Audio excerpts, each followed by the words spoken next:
But first, a twist, or should that be twists, in the extraordinary saga of Prince Andrew's friendship with the late sex offender Jeffrey Epstein, and the accusations that he had sex with Virginia Roberts when she was a minor. Claims, we should add, that Andrew strenuously denies.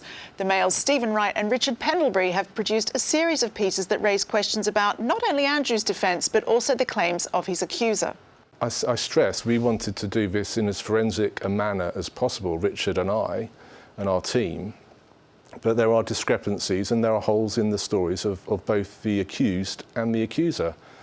The Duke, in terms of his memory and his inability, it seems, to recall key events. Virginia Roberts as well, in terms of the allegations she's made, the details she has given, which, you know, there are holes in there and there are discrepancies, there are variations. What I would say in relation to both of those, the accused and the accuser, the Duke has evidently a very poor memory, but he has a corporate memory around him: bodyguards, secretaries, diarists, housekeepers. No one at the moment has been able to help him remember what happened.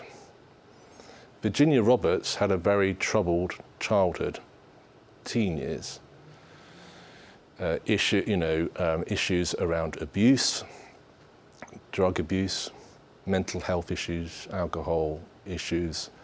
Those are in the public domain and are not contested.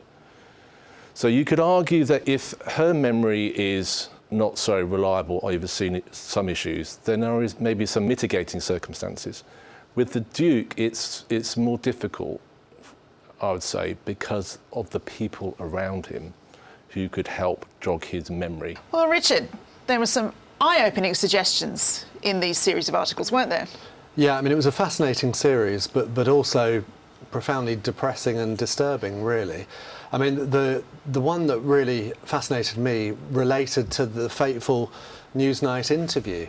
And at the time, Prince Andrew had said that he hadn't stayed at Epstein's house in New York. And it's been established by my colleagues on the Daily Mail that it just simply wasn't true. And so he was quite emphatic about that at the time, wasn't he? He sort of, yeah, in his kind of strange way he was. But it was... it's been firmly established by my colleagues that wasn't the case. And obviously that makes you wonder if he's, I don't want to say a lie, but if he's been misleading about this, what else has he been misleading about? It is worrying. I mean, Angela, what do you think? The palace will be just mortified when this is not only just dragging on, but more information just keeps coming to light. Yes. The thing is, it's obvious that the royal diary is kept meticulously, and every single thing that they do is recorded. So it's taken a very, very long time to discover that there was a 3 hours privacy slot on his diary, which could have been found several months ago, if not years. But interestingly, I think the Queen and the Duke of Edinburgh will be devastated by what's happening. The Queen adores Andrew and forgives him so many mishaps, but she's not a sort of micromanager, and she prefers to leave things and to let them solve themselves. She's done this when her children have been divorcing, and she said, well, just give it a bit more time, just give it a chance. And I think at her age now that it's too heartbreaking to think about it. And because she can immerse herself in her sense of duty and her worth, that she will try and push it out of her mind. But on the other hand, they have made efforts to keep him right out of the public eye. He's no longer a working royal. He doesn't do anything. Some months ago, he asked if he could come back, and the answer was a very quick and firm no. And remember Princess Beatrix's wedding, which was very small and quickly put together. He wasn't in any of the photographs that they showed afterwards. They just realised they've got to keep him right out of the public eye. Gosh, it's a mess. And Richard, there were also some questions there about his accuser and her story.